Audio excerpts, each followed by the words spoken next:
The storm came without warning. March 31 SD, 1944. Over the waters near Cebu in the Philippines, Admiral Minichi Koga's Kwajalein flying boat fought a violent storm. Lightning flashed. Rain hammered the hull. Within hours, the aircraft was gone. Koga's death left the Imperial Navy leaderless. Even worse, just a day later, another transport plane carrying fragments of the Z plan crashed in the Philippines. Filipino guerrillas recorded the documents. The Empire's most secret strategy had slipped into American hands.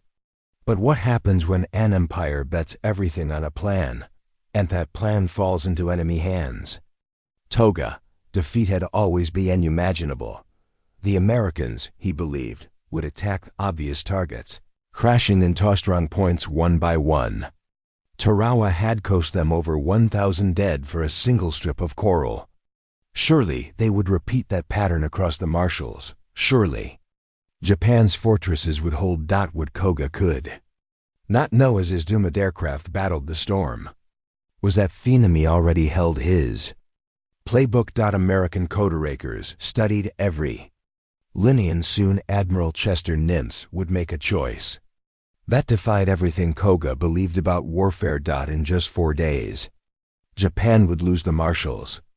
Not because its soldiers fought badly, but because they had prepared for the wrong war. For nearly 2 years, Japan had poured concrete, steel, and blood into turning the Marshalls into a fortress. Duluth with more than 3,000 troops and massive coastal guns. Meli bristling with bunkers. Weh and Malope reinforced with artillery, minefields, and airstrips. Each outlying atoll was designed to grind down any American advance. It wasn't arrogance. It was doctrine. Since the days of Admiral Yamamoto, Japanese strategy revolved around the decisive battle. You lured the enemy into attacking your strongest positions. You bled him until his resolve cracked. Then the combined fleet would appear to finish the job in one great clash of arms. This was the spirit of Tsushima reborn, the code of decisive victory elevated to dogma.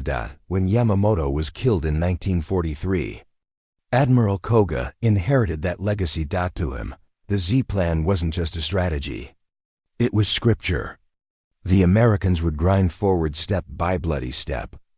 Japan would endure. And when the time was right, Japan would strike. But this faith in fortress warfare carried a fatal flaw. It assumed the enemy would think the same way. That Americans too believed honor demanded frontal assault.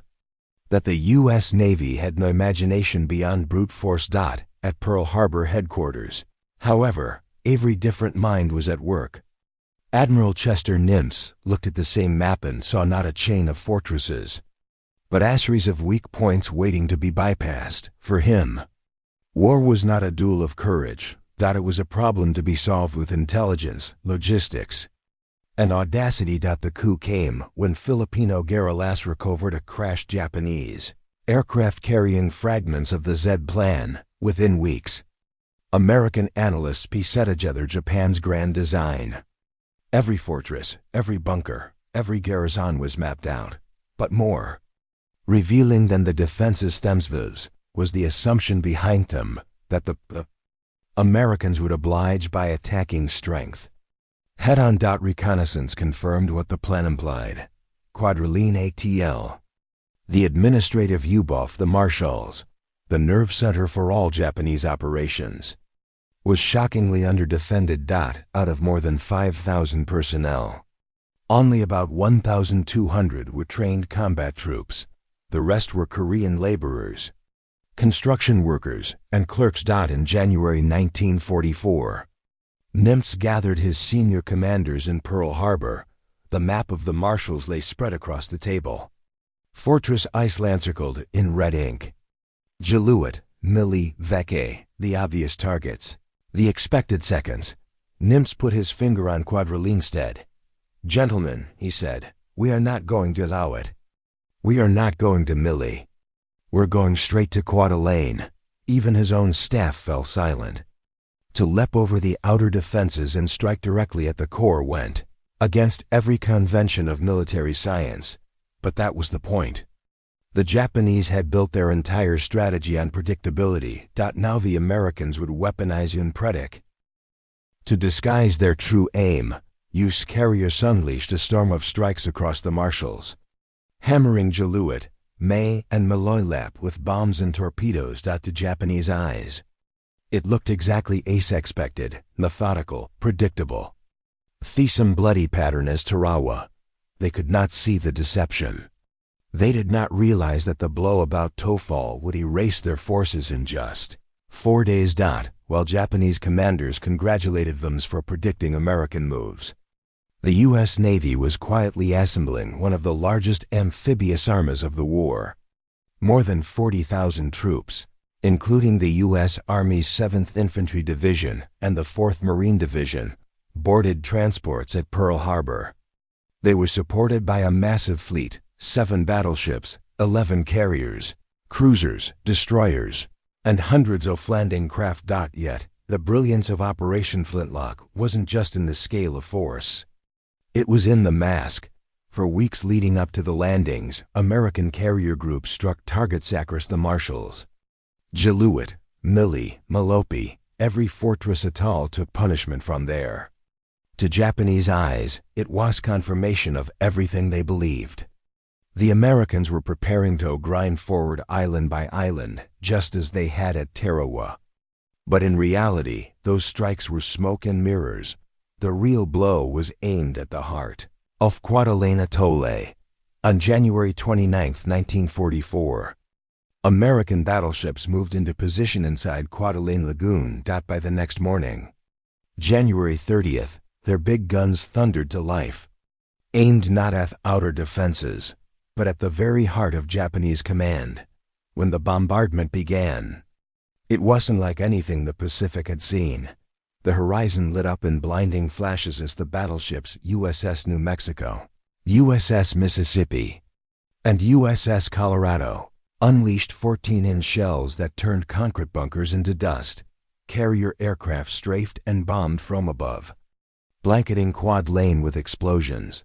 The deception was over. The American Shad bypassed Japan's walls and kicked open the door. Rear Admiral Manzakiyama, commander of the 6th Base Force, had spent months assuring his staff that the Americans would come first to Jalut or Mili. His daily briefings dripped with confidence. The American mind is methodical. They lack imagination. They will strike where are strongest. But on the morning of January 31st, as shells began to fall across Kwajalein, that confidence dissolved. From his bunker, Akiyama watched the lagoon erupt with muzzle flashes. Battleships were inside the perimeter he had trusted. The guns he had impliced to cover the seaward approaches were less. The enemy had not gone past theater defenses. They had gone around them. Reports crackled over the radio. Airfield under heavy attack. Enemy planes outnumber us 20-1. Zeros falling into the lagoon. We cannot hold. Within hours, 92 of the 110 Japanese aircraft in the Marshalls were gone. Their remainder fled to distant bases. Akiyama scribbled in his diary, his words later recovered by American intelligence. Our doctrine has failed. The enemy does not honor the rules. They fight a different war. Around him, chaos spread. Bunkers collapsed under battleship shells. Korean laborers fled in terror. Communications disintegrated. For the first time, Japanese officers confront an unthinkable reality. Their fortresses had become irrelevant overnight. At dawn on January 31st, American landing craft churned toward the beaches off Kwajalein Island. The shoreline was nothing but blackened rubble, trees reduced to splinters, bunkers shattered. Nothing could have lived through that bombardment. One officer remarked, but some defenders had survived. And pockets of resistance fought with desperation. Machine gunners fired from the collapsed pillboxes until naval shells buried them. Suicide charges erupted in the ruins of the airfield. Yet the scale of American firepower was overwhelming. Tanks, rolled inland from landing craft. Engineers blew gaps through sea walls. After wave of infantry pressed forward with grim determination. By nightfall, half the island was in American hands. By February 2nd, organized resistance on Kwajalein had collapsed. Nearly 5,000 Japanese were dead. Only a few hundred prisoners remained. American casualties, though painful, were astonishingly low compared to Tarawa. About 177 killed and 1,000 wounded on Kwajalein itself. Meanwhile, to the north, the Marines of the 4th Division stormed Roy and Enmer. They faced fanatical counterattacks and deadly ammunition explosions within 2 days. 3,500 more Japanese defenders were killed. In just 4 days of combat. More than 11,000 Japanese soldiers had been wiped from the marshals. American losses numbered fewer than 400 dead. It wasn't simply a victory. It was a revelation. Fortress warfare had died on the beaches of Kwajalein. On Kwajaleini's land alone, nearly 5,000 defenders were annihilated. At Roy and Namur, another 3,500 were killed. Only a few hundred prisoners were taken. Most fought to the death or were consumed in fury explosions as ammunition dumps ignited under bombardment. Beyond the immediate battlefields, thousands more Japanese troops remained stranded on the outer atolls. Jaluit, Mili, Woch, Malo Elap. Nearly 11,000 in total had been stationed across the marshals, expecting to repel frontal assaults. Instead, the Americans simply bypassed them. Cut off from supplies surrounded by the Pacific, they became irrelevant. Many would die in the months that followed from starvation, disease, and isolation. To the American public, the victory was hailed as proof of momentum. Newspaper headlines boasted of 11,000 enemy dead for fewer than 400 American lives. For the Japanese high command, the number was devastating. Not only had they lost thousands of men, they had lost faith in their own doctrine. The fortresses that once bristled with guns had turned into tombs. The fall of Kwajalein was more than a battlefield. Victory. It was the beginning of a revolution in the way wars were fought. Island hopping was not about matching strength against strength. It was about making the enemy's strength meaningless. By skipping the fortress islands, the Americans proved they could move faster, strike deeper, and conserve lives. The Japanese had prepared to fight one kind-off war. The Americans chose another. For Japanese commanders, the shock was profound. Admiral Simu Toyoda replaced Koga after his death in March 1944. Read reports that sounded like science fiction. Entire fortress islands left untouched. Garrisons starving while battles beset them. The heart of the marshals taken in 4 days. Post-war interrogations revealed their confusion. We built fortresses, they built flexibility. We concentrate power. They concentrated intelligence. We prepared for battle. They prepared to avoid battle entirely. And Kwajalein was only the start. Within months, US forces leapt forward again, seizing the Marianas. From Saipan and Tainan, B-29 bombers could now reach Tokyo directly. Soon came the Philippines, then Uwima, and finally Okinawa. Each leap confirmed the new American way of war. Strike where the enemy is weakest. Move relentlessly forward and let bypass defenders wither away. For Japan, the psychological blow was even greater than the tactical. One officers raised in the tradition of Buto, trained to see honor in frontal confrontation, now faced an enemy who refused to play by those rules.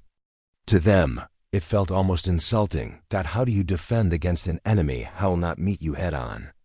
The answer for Japan was simple and terrible. You don't, you lose. By February 4th, 1944, Kwajalein was silent. Smoke rose from the ruins. The lagoon was choked with wreckage. Rear Admiral Akiyama lay dead among his men. The administrative heart of Japan's Marshallese defense had been erased in less than 100 hours for the Americans. It was a triumph of intelligence, firepower, and innovation for Japan. It was the death of an entire way of war. The doctrine of decisive battle, the faith in fortresses, the conviction that courage alone could balance American industry. All of it died on the beaches of Kwajalein. The lesson was brutal, but clear. In modern war, it is not enough to be brave. You must be flexible. You must adapt. Otherwise, your strongest positions will become your gravest weaknesses. Today, historians look back at Kwajalein as more than just a battle. It was the moment fortress warfare was buried and maneuver warfare was born. The cost for Japan was 11,000 soldiers in 4 days. The cost for America was fewer than 400 dead. The contrast could not be starker. 11,000 lives sacrificed not in decisive battle, but in irrelevance, standing in the ruins of Kwajalein, surrounded by the wreckage of his shattered command. Admiral Akiyama had no words left, but his surviving officers would later admit what he could not. The Americans had changed the rules and Japan never recovered. The age of fortresses had ended. The age of island hopping had begun. What do you think? Was Kwajalein the true turning point of Pacific War? Share your thoughts below. And if you found this story powerful, please like, share, and subscribe so we can bring you more forgotten battles of World War II.